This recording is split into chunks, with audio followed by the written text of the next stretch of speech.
मान लीजिए कि कोई इंसान बचपन से एक ही पुरानी तस्वीर देखता आ रहा है। मतलब वो एक एकदम फ्लैट और टू डायमेंशनल तस्वीर है और उसे लगता है कि वो उस तस्वीर के हर रंग को हर कोने को बहुत अच्छी तरह से जानता है। हाँ, बिल्कुल। लेकिन फिर एक दिन कोई उसे एक 3D चश्मा पहना देता है। वाओ! अच्छा एनालॉजी है। हाँ, और अचानक से ना वो पुरानी और जानी पहचानी तस्वीर एकदम से बाहर उभर कर आ जाती है। हुँ, मतलब उसमें ऐसी गहराई, ऐसी परछाइयाँ दिखने लगती हैं जो पहले कभी वहाँ मौजूद ही नहीं लगती थी। एकदम सही बात है। आज की हमारी इस गहन चर्चा में हम कुछ ऐसा ही अनुभव करने वाले हैं। हमारे पास आज जो नोट्स है ना, वे ओशो की बहुत ही प्रसिद्ध किताब द मस्टर्ड सीड पर आधारित है। हाँ, और ये बहुत ही दिलचस्प विषय है। बिल्कुल, ये किताब असल में जीसस क्राइस्ट की शिक्षाओं को उसी 3D चश्मे से देखने का एक जरिया है। मतलब ये उन्हें किसी पारंपरिक धार्मिक नजरिए से हटाकर एक बिल्कुल अलग मनोवैज्ञानिक और आध्यात्मिक दृष्टिकोण से सामने रखती है। हुँ, जहाँ जीसस किसी एक धर्म के संस्थापक नहीं, बल्कि मानव चेतना की एक बहुत बड़ी क्रांति के रूप में नजर आते हैं। और यही बात ना इस चर्चा को इतना ज़्यादा महत्वपूर्ण बनाती है।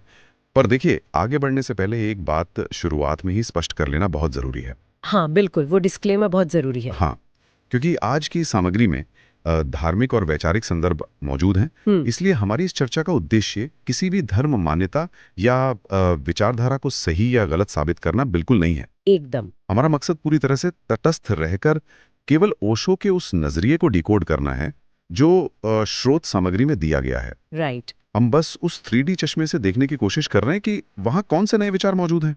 तो चलिए इसे थोड़ा और खोलकर समझते हैं। हाँ। अगर हम सीधे किताब के शीर्षक यानी द मस्टर्ड सीड या राई के दाने से ही शुरुआत करें, हम्म। तो नोट्स में सबसे पहले उस मशहूर कथन का जिक्र है जहां जीसस कहते हैं कि अगर राई के दाने जितना भी विश्वास हो तो पहाड़ हिल सकते हैं। ये बहुत ही पावरफुल स्टेटमेंट है। है ना? जब आमतौर पर ये सुना जाता है हम्म। तो दिमाग में किसी बाहरी चमत्कार की तस्वीर बनती है। हाँ, मतलब जैसे कोई जादुई शक्ति सचमुच किसी पत्थर के पहाड़ को खिसका रही हो। बिल्कुल। लेकिन जो स्रोत सामग्री है वो इस विचार को पूरी तरह से पलट देती है। एकदम पलट देती है। और यहीं से वो मनोवैज्ञानिक दृष्टिकोण शुरू होता है। ओशो के अनुसार यहाँ जो बात सबसे ज्यादा हैरान करने वाली है वो ये है कि ये किसी भी तरह के बाहरी चमत्कार की बात ही नहीं है। अच्छा। ये इनर ट्रांसफॉर्मेशन मतलब भीतर होने वाले एक बहुत गहरे बदलाव का प्रतीक है। देखिए, राई का दाना दुनिया के सबसे छोटे बीजों में से एक होता है। हाँ, बहुत ही छोटा सा होता है। बाहर से देखने पर वो एकदम निर्जीव और मामूली सा दाना लगता है, लेकिन उसके भीतर एक पूरा का पूरा विशाल पेड़ बनने का ब्लूप्रिंट छिपा होता है। वाह। इसी तरह इंसान के भीतर चेतना या जागरूकता का एक बहुत ही छोटा सा बीज मौजूद होता है।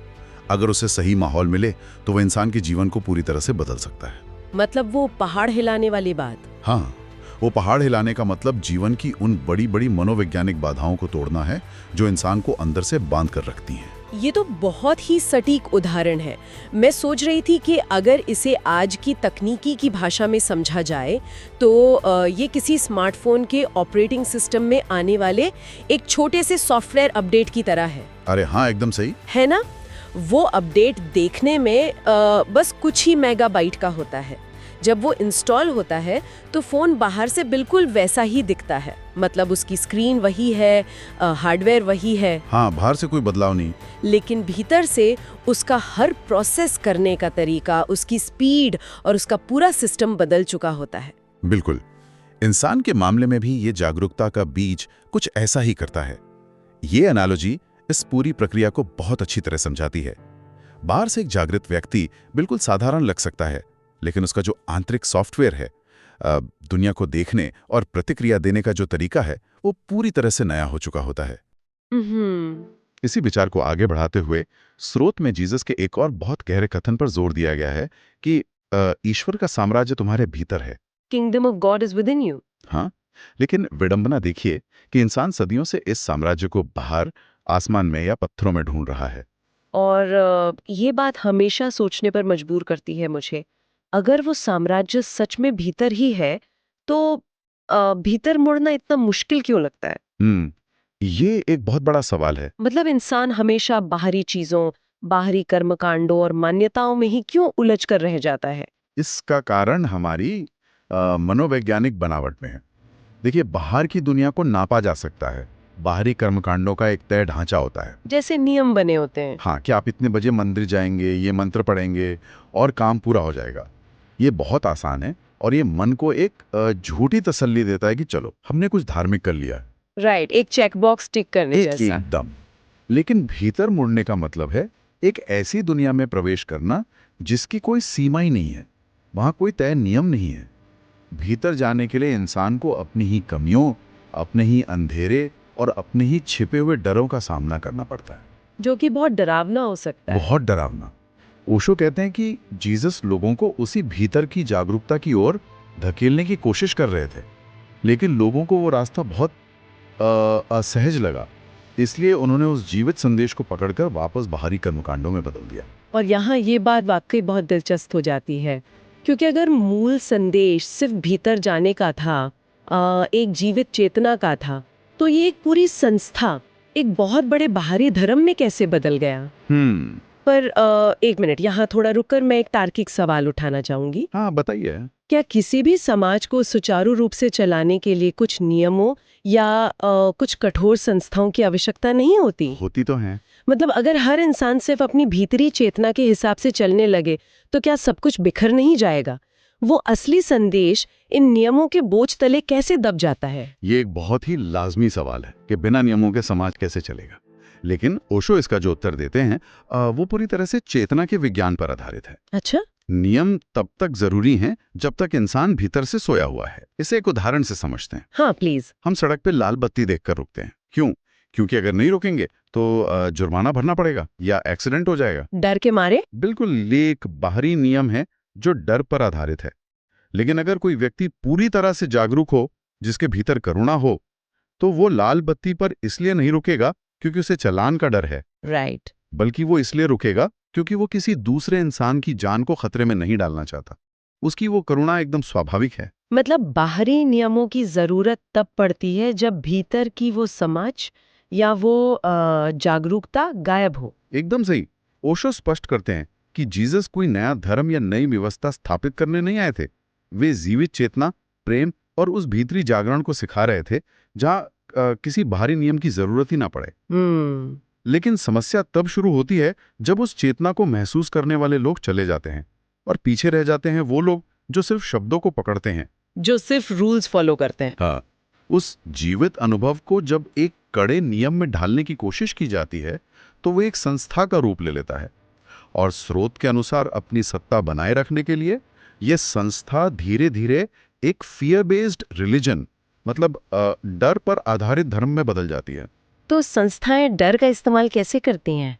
क्या इसका मतलब लोगों को मानसिक रूप से किसी चीज का गुलाम बनाना है? अगर हम इसे एक बड़े नजरिए से जोड़ के देखें तो एक तरह से हाँ, किसी भी बड़ी व्यवस्था को बनाए रखने के लिए उसे नियंत्रित करना जरूरी होता है। और इंसान को नियंत्रित करने का सबसे आसान तरीका क्या है? सजा का डर। सजा का डर और अपराध बोध। अगर ये धारणा बैठा दी जाए कि इंसान जन्म से ही पापी है, उसमें कुछ बुनियादी खोट है, तो वो जीवन भर खुद को सुधारने के लिए बाहरी संस्थाओं पर निर्भर रहेगा। ओहो, ये तो बहुत ही गहरा जाल है। बिल्कुल। उसे महसूस कराया जाता है कि उसे एक मध्यस्थ की जरूरत है जो उसे बचा सके, जबकि जीसस स्वतंत्रता की बात कर रहे थे। एक जागरूक व्यक्ति डर के कारण सही काम नहीं करता, बल्कि उसकी चेतना उसे गलत काम करने ही नहीं देती। तो इसका मतलब है कि डर एक बहुत बड़ा हथियार बन जाता है। हाँ। लेकिन मैं ये सोच रही थी कि इंसान इस डर को इतनी आसानी से स्वीकार क्यों कर लेता है? स्रोत के अनुसार इसका उत्तर हमारे भीतर ही मौजूद है, और वो है अहंकार। इस किताब के नोट्स बार बार इसी बात पर वापस आते हैं। अहंकार ही वो बुनियादी ढांचा है जिस पर यह पूरा डर टिका हुआ है। अहंकार को अगर एक एनालॉजी में देखा जाए तो ये एक बहुत भारी लोहे के कवच की तरह लगता है। लोहे का कवच? हाँ, मतलब इंसान इस कवच को बहुत मेहनत से बनाता है और उसे पहनकर घूमता है, क्योंकि उसे लगता है कि ये कवच उसे दुनिया के हमलों से, दुखों से और आलोचनाओं से सुरक्षित रख रहा है। राइट। लेकिन असल में समय के साथ वो कवच इतना भारी हो जाता है कि इंसान खुद उसके अंदर घुटने लगता है। वो कवच उसे दुनिया की असली खूबसूरती को महसूस करने से रोक देता है। एकदम सही बात है। अगर कोई फूल खिले तो उस लोहे के पीछे से वो उसकी महक नहीं ले सकता। वो सुरक्षित तो हो जाता है लेकिन पूरी तरह से अलग थलग पड़ जाता है। ये लोहे के कवच वाली बात उस अलगाव को बहुत सटीक तरह से दर्शाती है। ओशो के अनुसार अहंकार का मुख्य काम ही इंसान और अस्तित्व के बीच एक दीवार खड़ी करना है। अहंकार लगातार ये कहता है कि मैं अलग हूँ और ये बाकी पूरी दुनिया अलग है, और जहाँ अलगाव है वहीं से डर पैदा होता है। क्योंकि अगर मैं अलग हूँ तो मुझे खतरा है। बिल्कुल, अगर मैं सबसे अलग हूँ तो मुझे हर किसी से खुद को बचाना होगा। इसी निरंतर संघर्ष और डर से सारा दुख पैदा होता है। राइट। इसीलिए स्रोत ये बताता है कि जीसस विनम्रता पर इतना ज्यादा जोर देते हैं। यहाँ विनम्रता का मतलब कोई दब्बूपन या कमजोरी नहीं है। अच्छा। यह उस भारी लोहे के कवच को उतार फेंकने की हिम्मत है। जब वो कवच उतरता है, जब अहंकार गलता है, तभी इंसान का इस विशाल अस्तित्व के साथ एक असली और जीवंत कनेक्शन जुड़ पाता है। इस कवच को उतारने की बात से मुझे जीसस का वो मशहूर कथन याद आ रहा है जिस पर नोट्स में काफी जोर दिया गया है कि बच्चों की तरह बनो। हाँ, बिकम लाइक चिल्ड्रन। हाँ, जब ये पहली बार सामने आता है तो एक स्वाभाविक उलझन पैदा होती है कि क्या हमें फिर से नासमझ और अज्ञानी हो जाना चाहिए। यह एक बहुत ही आम गलतफहमी है जो लोगों को होती है। ओशो यहाँ दो शब्दों के बीच एक बहुत गहरी मनोवैज्ञानिक रेखा खींचे हैं। बच्चों की तरह होने का मतलब बचकाना होना या अज्ञानी होना बिल्कुल नहीं है। बचकानेपन में अज्ञानता और निर्भरता होती है, लेकिन जीसस जिस मासूमियत की बात कर रहे हैं वो एक शुद्ध उपस्थिति है। शुद्ध उपस्थिति मतलब प्रेजेंस। हाँ, एक छोटा बच्चा पूरी तरह से वर्तमान में होता है। वो जब किसी तितली को देखता है तो वो उसे नाम नहीं देता, उसे कैटेगराइज नहीं करता, वह बस उस पल को पूरी तरह से अनुभव करता है। उसकी आंखों में एक उत्सुकता होती है, वो जीवंत होता है। लेकिन जैसे जैसे इंसान बड़ा होता है आधुनिक समाज उस मासूमियत को एक व्यवस्थित तरीके से खत्म कर देता है। हमें सिखाया जाता है कि हर चीज का एक नाम है, हर चीज का एक फायदा या नुकसान है। समाज हमें कंडीशन कर देता है। हमें लगातार भविष्य की चिंता करना या अतीत का बोझ ढोना सिखाया जाता है, और उसी प्रक्रिया में हमारा वो शुद्ध अनुभव खो जाता है। बिल्कुल। समाज उस सहजता को कुचलकर उसकी जगह हमारा अहंकार स्थापित कर देता है। फिर हम तितली को देखते नहीं, बस सोचते हैं कि हाँ ये एक तितली है, मैंने इसे पहले भी देखा है। वो जो आश्चर्य था वो खत्म हो जाता है, वो जो अनुभव की ताजगी थी वो मर जाती है। जीसस बस ये कह रहे हैं कि इंसान को अपनी वो खोई हुई मासूमियत, दुनिया को बिना किसी धारणा के देखने की वो स्पष्ट दृष्टि वापस लानी होगी, लेकिन इस बार अज्ञानता के साथ नहीं बल्कि पूरी जागरूकता के साथ। तो आखिर इन सब का मतलब क्या है? मतलब यहाँ आके कई परतें खुल रही हैं। अगर हमें वो अहंकार रूपी कवच उतारना है और बच्चों जैसी वो सजग मासूमियत वापस लानी है, तो इसका असल मार्ग क्या है? स्रोत कहता है कि ये मार्ग प्रेम और एक प्रकार की मृत्यु से होकर गुजरता है। अब यहाँ प्रेम शब्द थोड़ा भ्रम पैदा कर सकता है। हाँ, क्योंकि हम उसे अलग तरह से समझते हैं। बिल्कुल, क्योंकि जब भी आम जिंदगी में प्रेम शब्द का इस्तेमाल होता है तो दिमाग में तुरंत किसी एक व्यक्ति से इमोशनल अटैचमेंट की तस्वीर बनती है। तो क्या स्रोत उसी आम प्रेम की बात कर रहा है? नहीं, यहाँ प्रेम की परिभाषा बिल्कुल अलग है। ओशो स्पष्ट करते हैं कि जीसस का प्रेम कोई भावनात्मक लगाव नहीं है। भावनाओं में हमेशा एक तरह की मांग छुपी होती है, एक्सपेक्टेशंस होती है। हम अक्सर इसलिए प्रेम करते हैं क्योंकि सामने वाला हमारी किसी जरूरत को पूरा कर रहा होता है, उसमें एक स्वार्थ होता है। जीसस जिस प्रेम की बात कर रहे हैं वो किसी एक व्यक्ति पर केंद्रित नहीं है, वो बिना शर्त की जागरूकता है, अनकंडीशनल अवेयरनेस। बिल्कुल। तो अगर इसे रोजमर्रा के अनुभव से जोड़ें तो ये कैसा दिखेगा? इसका सीधा सा मतलब है कि निर्णय लेना या जज करना बंद करना। जब हम किसी इंसान को देखते हैं तो हमारा दिमाग तुरंत उसे जज करने लगता है कि अच्छा है, ये बुरा है, ये मेरे लायक है या नहीं। लेकिन जब वो बिना शर्त की जागरूकता आती है तो जजमेंट की वो प्रक्रिया रुक जाती है। आप बस उसे स्वीकार कर लेते हैं। हाँ, आप चीजों को वैसी ही स्वीकार करते हैं जैसी वे हैं। एक गहरी करुणा और स्वीकृति आ जाती है। ये प्रेम किसी पर निर्भर नहीं होता, ये उस व्यक्ति का स्वभाव बन जाता है। ठीक वैसे ही जैसे एक दिया कमरे में रोशनी करता है, राइट? उसे कोई फर्क नहीं पड़ता कि कमरे में कौन बैठा है। वाओ! और इस अवस्था तक पहुंचने के लिए मौन का बहुत बड़ा महत्व बताया गया है। दिलचस्प बात यह है कि भले ही जीसस की शिक्षाओं में मेडिटेशन या ध्यान जैसे शब्द सीधे तौर पर नहीं मिलते, लेकिन उनकी पूरी शिक्षाओं में वो गहराई से मौजूद है। बिल्कुल। ओशो कहते हैं कि जीसस की शिक्षाओं में मौन, प्रार्थना और वर्तमान में पूरी तरह मौजूद रहने की कला ही ध्यान है। जब मन का शोर शांत होता है, जब वो लगातार चल रहा विचारों का सिलसिला रुकता है, तभी इंसान उस भीतरी साम्राज्य को महसूस कर पाता है। अब यहाँ इस चर्चा का सबसे गहरा और शायद सबसे चुनौतीपूर्ण मोड़ आता है। हाँ, हमने प्रेम की बात की, मौन की बात की, लेकिन पहले एक मृत्यु का भी जिक्र आया था। राइट। स्रोत में क्रॉस का एक बहुत ही मनोवैज्ञानिक विश्लेषण किया गया है। सदियों से क्रॉस को सिर्फ एक ऐतिहासिक घटना या एक दर्दनाक मौत और दुख का प्रतीक माना जाता रहा है। और इससे एक बहुत अहम सवाल खड़ा होता है।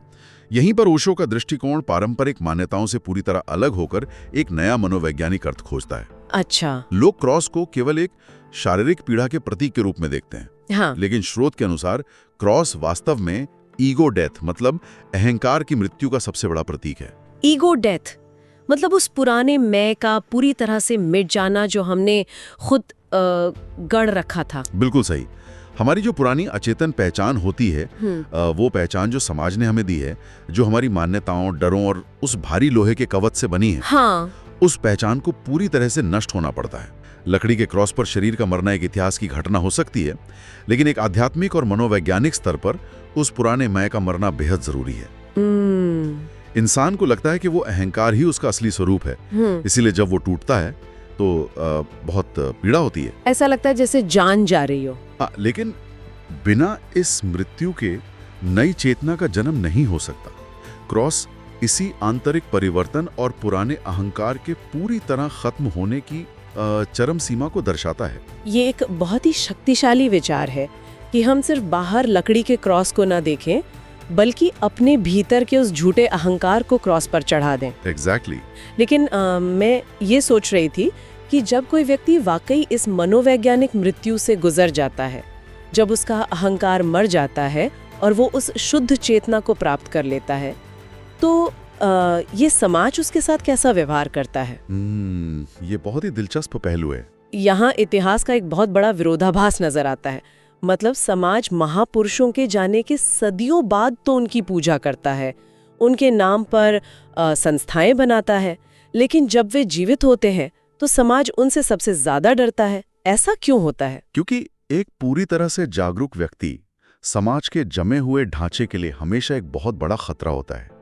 स्रोत के अनुसार जब कोई व्यक्ति सच में जागरूक हो जाता है तो समाज की पूरी व्यवस्था असहज होने लगती है। लेकिन एक बात समझ नहीं आती, एक प्रेमपूर्ण और करुणा से भरे व्यक्ति से समाज को कैसा खतरा हो सकता है? खतरा उसकी करुणा से नहीं, उसकी निडरता से है। अच्छा। एक जागृत व्यक्ति आंख मूंद कर आज्ञा नहीं मानता। उसे किसी सजा के डर या अपराध बोध से नियंत्रित नहीं किया जा सकता। और हमने पहले देखा है कि व्यवस्थाएं इन्हीं दोनों चीजों पर चलती हैं। राइट, डर पर चलती हैं। जिस इंसान के अंदर से डर ही खत्म हो गया हो, जिसके पास खोने के लिए कोई अहंकार ही ना बचा हो, उस पर कोई सत्ता कैसे हावी हो सकती है? वो तो पूरी तरह से मुक्त है। बिल्कुल। वो भीड़ या सत्ता के दबाव में झुकने के बजाय वो बोलता है जो सत्य है। और ऐतिहासिक रूप से सिर्फ जीसस के साथ ही नहीं, बल्कि दुनिया भर के कई जागृत लोगों के साथ यही हुआ है। समाज का पुराना ढांचा उनके सत्य की रोशनी को बर्दाश्त नहीं कर पाता और हमेशा उन्हें दबाने की कोशिश करता है। क्योंकि वो जागृत व्यक्ति उस समाज के लिए एक आईना बन जाता है जो ये दिखा देता है कि बाकी सब लोग कितनी गहरी नींद में और कितने डर में जी रहे हैं। एकदम। इसलिए ओशो अंत में ये निष्कर्ष निकालते हैं कि असली ईसाई धर्म केवल एक और संस्था या नियम पुस्तिका नहीं है। ये प्रेम, जागरूकता और चेतना की एक निरंतर चलने वाली व्यक्तिगत यात्रा है। उनका सबसे बड़ा संदेश यही है कि केवल उस मार्गदर्शक की पूजा मत करो या सिर्फ बाहरी प्रतीकों को मत पूजो, बल्कि उस चेतना को समझो और उसे अपने भीतर जगाने की कोशिश करो। तो आज की हमारी इस पूरी यात्रा को अगर समेट कर देखा जाए तो ये स्पष्ट होता है कि हमने उस जानी पहचानी तस्वीर को वाकई एक नए 3D नजरिए से देखा है। एक ऐसा नजरिया जहां धर्म का अर्थ कोई बाहरी संस्था या नियम नहीं, बल्कि अपनी ही भीतरी चेतना को जगाना है। जहां क्रॉस सिर्फ एक दुखद घटना नहीं, बल्कि एक पुराने अहंकार का अंत है, ताकि एक नई और जीवंत मासूमियत जन्म ले सके। ये उस राई के दाने की तरह है जो अगर हमारे भीतर बो दिया जाए तो वो धीरे धीरे हमारे डर और अज्ञानता को तोड़कर हमें सच्ची स्वतंत्रता और प्रेम की ओर ले जा सकता है। और ये भीतरी बदलाव सिर्फ एक इंसान तक सीमित नहीं रहता। जब चेतना बदलती है तो दुनिया को देखने और उसके साथ व्यवहार करने का पूरा नजरिया ही बदल जाता है। इसी अहम बिंदु के साथ इस चर्चा को खत्म करने से पहले एक विचार मन में आता है जिस पर सुनने वालों के लिए गहराई से सोचा जा सकता है। हमने देखा कि कैसे एक अकेले व्यक्ति की जागृत चेतना, उसका निडर सत्य समाज के पुराने और डर पर टिके ढांचों को हिलाकर रख देता है। राइट। तो अगर एक पल के लिए कल्पना की जाए कि क्या होगा यदि किसी दिन समाज का एक बहुत बड़ा हिस्सा डर और अहंकार के बजाय उस बिना शर्त की जागरूकता से काम करने लगे। ये तो बहुत ही क्रांतिकारी विचार है ना? क्या होगा अगर फैसले नियमों के डर से नहीं बल्कि वर्तमान की सहज करुणा से लिए जाने लगे?